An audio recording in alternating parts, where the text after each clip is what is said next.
Seguimos en Entre Líneas y seguimos hablando del flamante gobierno local. Está ahora con nosotros Martín Cantoro, el secretario de Obras y Servicios Públicos de la Municipalidad. Martín, gracias por venir al programa. Gracias a usted por la invitación, un placer siempre. Bueno, decíamos uno de los que continuó de la gestión de Juan Manuel Llamosas. Bueno, ¿eso supone que también continúan determinadas políticas del gobierno anterior en este? Sí, sin lugar a dudas hay un trazo grueso que implica continuar, sobre todo en lo que es en la concreción de las múltiples obras que hemos podido concretar a lo largo de 8 años con Juan Manuel, y Guillermo pretende también, en ese sentido, continuar con una inversión importante en materia de obra pública, fundamentalmente lo que tiene que ver con pavimentación, cordón cuneta, pero así también con otro tipo de obras complementarias a ella, como son obras de desagüe, como también pueden serlo las obras vinculadas con alumbrado público que nos están faltando, como así también obras de arquitectura que se han venido ejecutando. Y todo esto en un diálogo y una concreción siempre armoniosa con el gobierno provincial, que nos ha dado la posibilidad de hacer muchas obras en conjunto a lo largo de estos 8 años que han pasado, y que seguramente también esa misma vía va a continuar siendo en ese sentido, porque es lo que estamos viendo hoy con las múltiples ejecuciones que tenemos en nuestra ciudad de mano del gobierno provincial. Hoy lo más importante es la A005. Sin lugar a dudas, por la inversión que implica y por la magnitud del proyecto, si bien se va a ir ejecutando en etapas, para Río Cuarto me parece que va a implicar una transformación muy importante, es decir, lo que el completamiento de la circunvalación de Córdoba y lo que significó para aquella ciudad seguramente va a ser análogo para nosotros, tener absolutamente completo ese anillo de A005 con la duplicación de calzada que está prevista, más los complementos que se irán ejecutando tanto con la Ruta 30 hacia el oeste en las etapas subsiguientes, y ni que hablar una vez culminada lo que será la autovía Olver sobre la Ruta 8. Claro. Martín, ¿está trazado el plan para los próximos 4 años? Un plan que, como decías vos, cambia en algunos aspectos, porque el intendente durante la campaña, y lo dijo también en el discurso, la cuestión de tratar de ir reduciendo por ahí el déficit en cuanto a infraestructura vial, ¿no? Porque la ciudad crece mucho y la infraestructura vial requiere mucha inversión. Sin lugar a dudas, lo importante es que hoy los crecimientos se dan con exigencias sobre la red vial, es decir, un nuevo desarrollo urbanístico de mínima tiene que llegar hasta la instancia de ejecución de cordones cunetas, con lo cual en la mayoría de los casos, y sobre todo aquellos desarrollos que se dan en las zonas en donde hay mayor demanda, ya vienen con la obligación de por sí el cordón cuneta, y en muchos casos con el pavimento también asociado a la propia urbanización. Sin embargo, nos sigue quedando una masa muy importante de calles en nuestra ciudad, son más de 3.000 las que no tienen pavimento, es la mitad de las calles de la ciudad no tienen pavimento hoy. Entonces todavía hoy queda muchísimo por hacer si pretendemos recuperar y avanzar de manera significativa en estos porcentajes de cobertura para el día de mañana. Hoy tenemos una tendencia de crecimiento hacia el oeste de la ciudad. Noroeste, digo yo. Noroeste. El oeste quizás sea lo que por ahí más fácilmente visualizamos, pero todo ese ingreso norte que tenemos hoy por la autovía y después lo que de alguna manera también se distribuye hacia el este y el oeste ingresando desde el norte, quizás sean las zonas más fuertes junto con lo del oeste en materia de demanda de suelo, ¿no? Lo más complejo ahí de lo que decías de la infraestructura vial, no solamente la planificación, sino también el financiamiento. ¿La municipalidad tiene para avanzar con recursos propios? ¿Necesita de la provincia algún otro tipo de financiamiento? Vamos a trabajar en conjunto. En este sentido, creo que hay obras que tranquilamente las podemos afrontar desde el municipio, haciendo administración de nuestros propios recursos. Y después siempre hay proyectos que por su propia envergadura o la dimensión de los mismos requieren de un trabajo conjunto con la provincia y hasta con Nación. Felizmente esos canales de diálogo creo que los vamos a tener, y que eso va a posibilitar también concretar múltiples obras en los próximos años. Aspiramos a que así sea. No es un contexto fácil, ¿no? En cuanto a financiamiento, por lo menos nacional. Sin lugar a dudas, hay mucha complejidad en ese sentido. Felizmente también la administración que estamos empezando nos agarra con múltiples obras en proceso de incipiente de ejecución, con lo cual en ese sentido vamos a tener realizaciones continuas en los próximos meses en materia de cordón cuneta, de diferentes obras de arquitectura, como decimos recién, y de alguna otra infraestructura, como puede ser la vinculada a los loteos municipales. Estamos ejecutando en este momento la obra de baja tensión en el loteo Colombres, a los efectos de ya ir terminando con las obras de infraestructura en dichos loteos habitacionales. Martín, durante el proceso electoral hubo un episodio que fue muy importante y que marcó también la agenda, que fue el de la avenida Perón con la caída del camión allí en un hueco. ¿Cómo está la infraestructura que tenemos? Obviamente que requieren en muchos casos una revisión continua, inversiones permanentes. Nos pasa a nosotros con calles de asfalto en donde vemos que la carpeta ya está sumamente desgastada y deteriorada, y si bien se le continúa haciendo una tarea de bacheo puntual, ya claramente lo que está requiriendo es una tarea de repavimentación, y en ese sentido venimos hablando con Guillermo de avanzar también en esa línea para dar una solución ya más de largo plazo y no la de corto que implicaría esta tarea de bacheo que venimos ejecutando.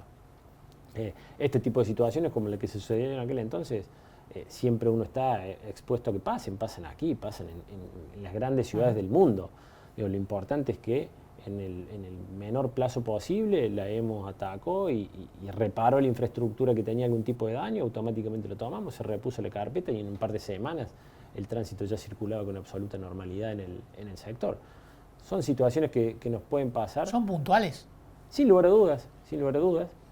Y muchas veces asociada también a infraestructura muy vieja, vinculada con cañerías de agua, cañerías de cloacas, el transporte pesado o el transporte de pasajeros circulando permanentemente sobre las mismas. Situaciones con las cuales se convive en cualquier gran ciudad de nuestro país y del mundo. Martín, decíamos, a obras se le agregó servicios públicos en tu secretaría. ¿Qué va a implicar? Porque transporte va a quedar en la secretaría de Gastón Maldonado. ¿Qué cuestiones se te agregan a vos y cómo ves hoy la situación de los servicios públicos en Río Cuarto? En cuanto a incorporaciones, básicamente toda la Secretaría de Servicios Públicos que anteriormente existía, sin el transporte, es decir, básicamente la administración de los contratos de higiene urbana, de alumbrado público y semaforización, y de la misma manera todo lo que son aquellos servicios vinculados con el mantenimiento de los espacios verdes o el arbolado urbano.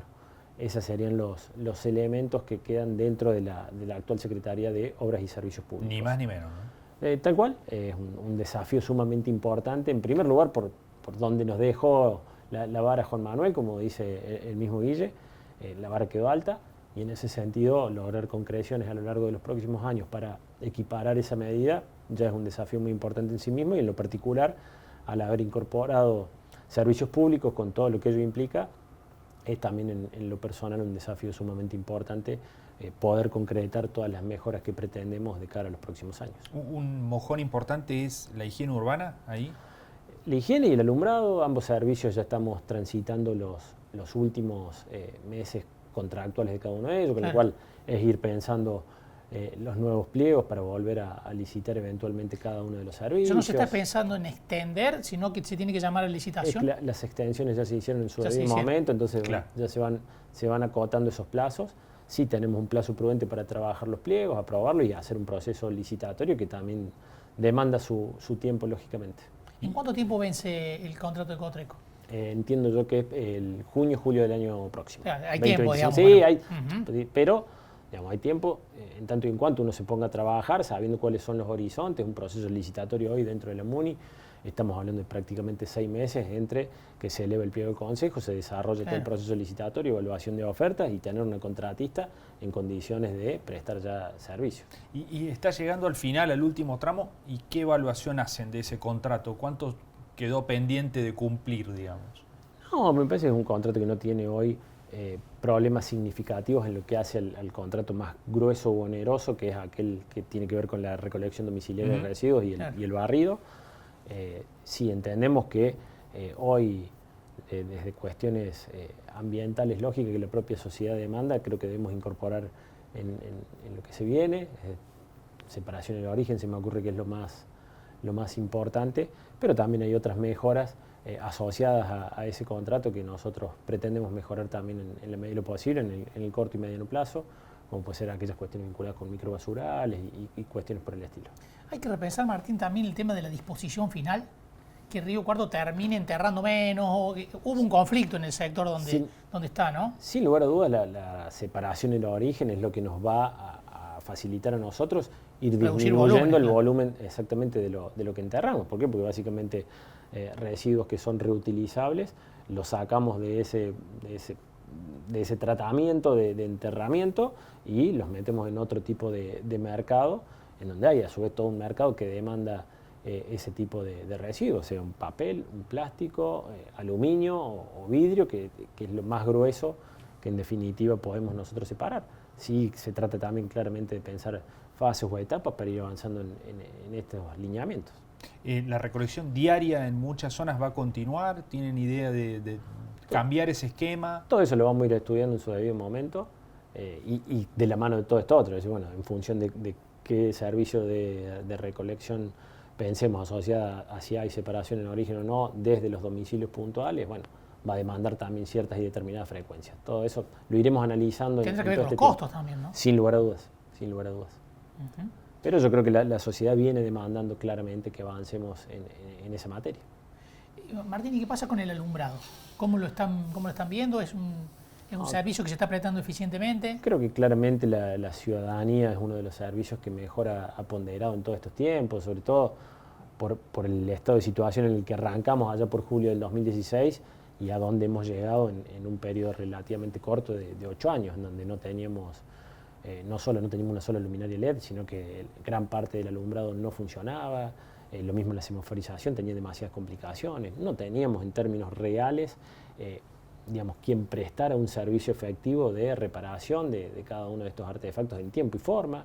Entonces, 8 años después, teniendo un servicio en donde gran parte de la ciudad ya cuenta con luminarias LED, tenemos una empresa en donde si hay un problema uno puede llamar a un vecino cualquiera al 0800 vinculado al mantenimiento del servicio y obtiene una respuesta positiva y en tiempos más que prudentes. Entonces desde ahí claramente la misma ciudadanía creo que hizo su evaluación y por eso la ponderación sobre el mismo.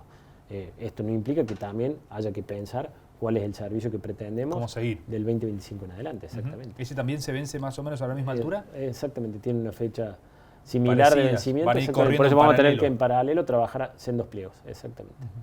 Martín, muchísimas gracias por haber venido a charlar. Gracias a usted como siempre. Muy amable. Un placer. Martín Cantoro, secretario de Obras y Servicios Públicos de la Municipalidad, de este nuevo gobierno. Tal vez la secretaría más grande, ¿no? Sí, en términos presupuestarios debe ser la secretaría más grande sin ninguna duda, no solamente por la magnitud de las obras, sino por los contratos, ¿no? El contrato de Cotreco es un contrato muy oneroso, pesado, muy oneroso a la hora de solventarlo de parte del gobierno municipal. Vamos a una pausa, enseguida vamos a hablar del consumo, de lo que está ocurriendo con el consumo a nivel nacional, lejos de esta recuperación que se esperaba, que se insinuó en algún momento. Sí. Junio fue un muy mal mes en términos de consumo. Ya volvemos.